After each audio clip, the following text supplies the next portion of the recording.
جیسے ہی شب برات آئے گی محفلیں سجے گی، مسجدوں کو قمقموں کے ذریعے سجایا جائے گا، پٹاخے پھٹیں گی، لوگ قبرستانوں کا پرزور انداز میں قبرستانوں کا رخت سفر باندھیں گے، طرح طرح کے لوگ کام کریں گے۔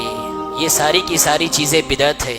15ویں شعبان کے حوالے سے لوگوں نے طرح طرح کی عبادتیں ایجاد کی اور اس کے لیے غلط بنیادیں لوگوں نے گڑھ لی، اور طرح طرح کی حدیثیں لوگوں نے بیان کی اور لوگوں کے سامنے بیان کر رہے ہیں کہ 15ویں شعبان جو کہ شب برات ہے اس کی فلاں فضیلت ہے، فلاں فضیلت ہے، لہٰذا راتوں میں جاگو، دن میں روزہ رکھو۔ نتیجے میں یہاں پر دین بگڑ گیا، بدعت نے جڑ پکڑ لی۔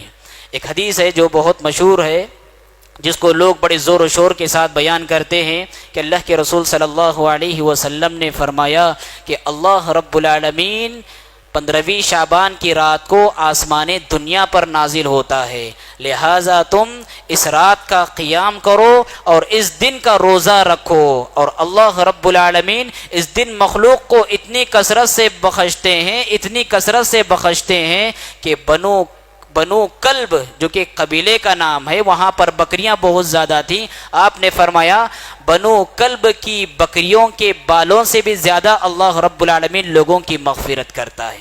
ضعیف حدیث ہے، جس کی وجہ سے لوگوں نے شب برات ایجاد کر لی۔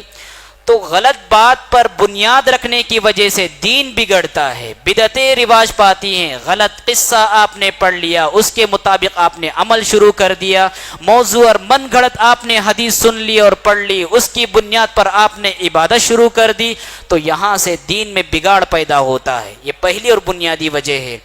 دوسری اور بنیادی وجہ یہ ہے، بات صحیح ہے لیکن اس سے طریقے استدلال غلط ہے، اس کا مفہوم غلط طور پر سمجھنا، اس سے استدلال غلط طریقے پر کرنا، غلط طور پر اس کو سمجھنا، یہاں سے بھی دین میں بگاڑ پیدا ہوتا ہے۔ جیسے شب برات کی مناسبت سے بہت سارے لوگ ایک آیت پیش کرتے ہیں، سورہ دخان کی شروع کی 2-3 آیتیں ہیں، اِنَّا أَنزَلْنَاهُ فِي لَيْلَةٍ مُبَارَكَةٍ إِنَّا كُنَّا مُنذِرِينَ فِيهَا يُفْرَقُ كُلُّ أَمْرٍ حَكِيمٍ۔ 3 باتیں خصوصیت کے ساتھ اللہ رب العالمین نے ان آیتوں میں بیان فرمائی۔ سب سے پہلی بات یہ بیان فرمائی کہ اس رات میں اللہ نے قرآن کو نازل کیا۔ دوسری بنیادی بات بتلائی کہ یہ رات برکت والی رات ہے، اور تیسری بنیادی بات بتلائی کہ اس رات میں ہر اہم معاملے کے فیصلے ہوتے ہیں۔ اللہ رب العالمین معاملات کو فرشتوں کے ہاتھوں میں دیتا ہے اور سال بھر کے واقعات فرشتے ڈیل کرتے ہیں۔ 3 بنیادی باتیں اللہ رب العالمین نے ان آیتوں میں بیان فرمائی۔ اب بدعتی قسم کے لوگ کیا کہتے ہیں، دیکھو یہاں پر جو برکت والی رات ہے وہ شب برات ہے، لہٰذا اس رات میں جاگو، خوب عبادت کرو، اللہ رب العالمین کی مغفرت کے حقدار ہے۔ یہاں سے شیطان دین کے راستے سے بے دینی پر انہیں لگا دیتا ہے، جبکہ اصل مفہوم کیا ہے اس کا، اصل مطلب کیا ہے اور صحیح مطلب کیا ہے۔ اگر یہ 3 بنیادی باتیں آپ سورۃ القدر میں دیکھیں گے تو آپ کو معلوم ہوگا یہ شب برات نہیں بلکہ لیلۃ القدر ہے، جو کہ رمضان کے آخری عشرے میں آنے والی ہے۔ اِنَّا أَنزَلْنَاهُ فِي لَيْلَةِ الْقَدْرِ۔ سب سے پہلی بات، قرآن کب نازل ہوا؟ لیلۃ القدر میں۔ وَمَا أَدْرَاكَ مَا لَيْلَةُ الْقَدْرِ لَيْلَةُ الْقَدْرِ خَيْرٌ مِّنْ أَلْفِ شَهْرٍ۔ کیا بات بتلائی گئی کہ لیلۃ القدر 1000 مہینوں سے بہتر ہے۔ معلوم ہوا برکت والی رات لیلۃ القدر ہے، شب قدر ہے، نہ کہ شب برات۔ تنزل الملائکۃ والروح فیہا بإذن ربہم من کل امر۔ فرشتے آسمان سے رب کی اجازت سے اترتے ہیں اور رب العالمین انہیں معاملات سپرد کر دیتا ہے، تقدیریں لکھی جاتی ہیں، فیصلے ہوتے ہیں۔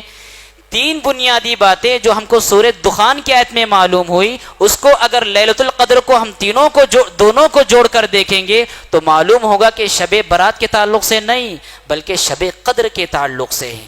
تو دوسری اور اہم بنیادی وجہ ہے، بات صحیح ہو لیکن طریقے استدلال غلط ہو، لوگ غلط طور پر اسے سمجھے، غلط طور پر اسے لیں، تو یہاں سے دین بگڑتا ہے، یہاں سے سنتیں رخصت ہوتی ہیں، یہاں سے بدعتیں رواج پاتی ہیں۔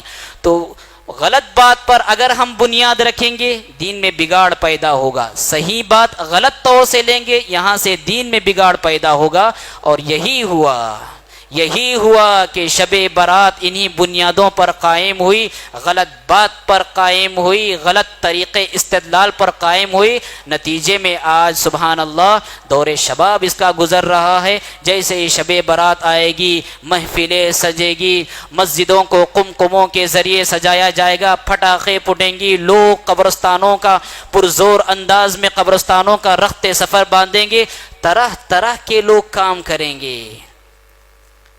یہ ساری کی ساری چیزیں بدعت ہے، یہ ساری کی ساری چیزیں سنتوں سے ہٹی ہوئی ہے۔ اس لیے ہم دیکھیں کہ کیا چیز سنت ہے اور کیا چیز بدعت ہے، کون سی چیز حق ہے اور کون سی چیز باطل ہے۔ آپ دیکھیں بدعت کی وجہ سے دین کی صحیح تصویر مٹ کر رہ جاتی ہے۔